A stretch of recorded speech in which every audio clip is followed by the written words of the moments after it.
about your spring so far. I mean, you're off to a hot start. It's good. I think it's probably, I can credit to maybe getting started a little earlier in terms of baseball activities.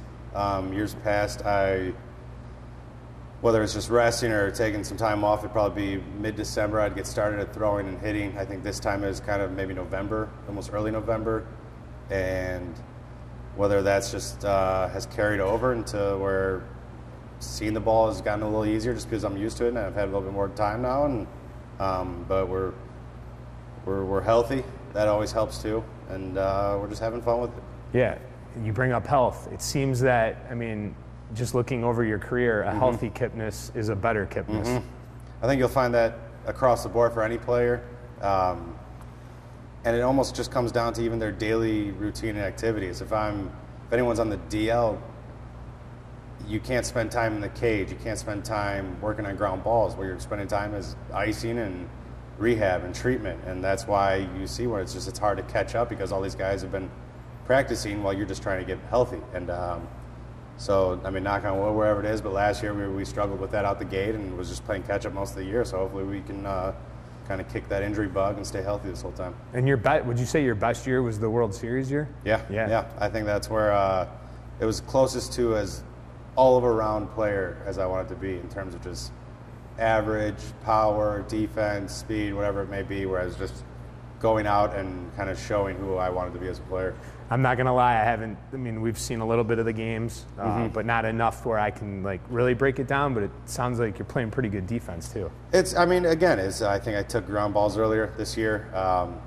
So if you're just working out like I have in years past, maybe you can only do so much like hip movement or whatever it may be, or side shuffles, but it doesn't kind of replicate the exact movements of taking a ground ball or getting to a ball in the hole. And when you do that earlier and more, your body just becomes kind of more in tune with it and more easy with it. Not that you're old, but you're showing you can still play D, right? I'd like to think so. I think it's a misconception that people get. I know there's a lot of people above 30, a lot of players that I take on my team still, and I think we get smarter as we go because we have to we have to know what works for us and what this game needs out of us, and so it's not always working harder. Sometimes it's smarter as you get older.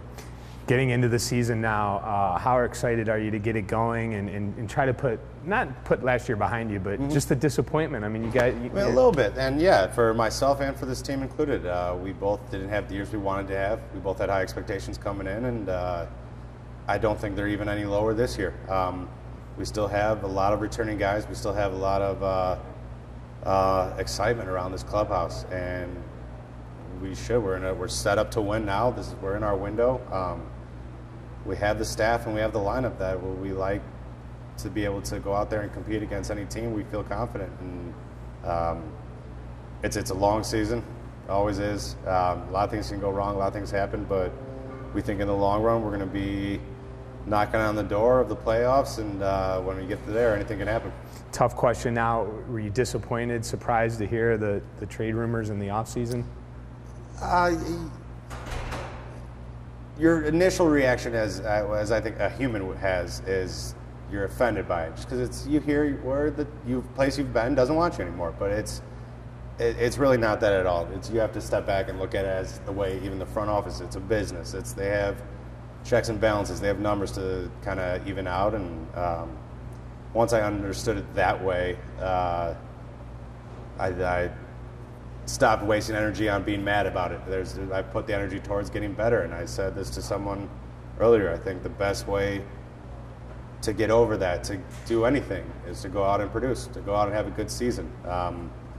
No matter who it's for, it doesn't matter. But you got people down here, people rooting for you. No matter what, the best thing you can do is go out and have success. Yeah, because this is the only place you've been, and you love being here. I think that's why I just didn't like it. Is just because I love being on the Indians. I love the city of Cleveland, and I have so much fun with the group here. And you get that idea of change as an unknown can be nerve-wracking at times, just because you don't know what it is, and you get in your comfort zone, and the idea kind of scares you and it pisses you off a little bit. But it's only because it's comfortable, and a lot of guys have had trade rumors around their name. A lot of guys have changed teams.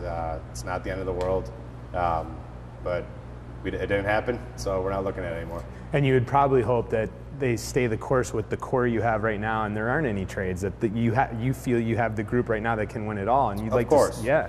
And any trades I think will be around the break to help us. They'll be for us to build on. But no, and if my name should be called one day by them, I'll get it. I'll understand it. I don't think I'm giving them any reason to, other off the field or anything like that, to trade me. So I mean, it would be a business decision, and it's totally understandable. But until it happens, I'm going to be proudly wearing that Indians jersey and competing with these guys. Perfect. Deal. Thanks, man.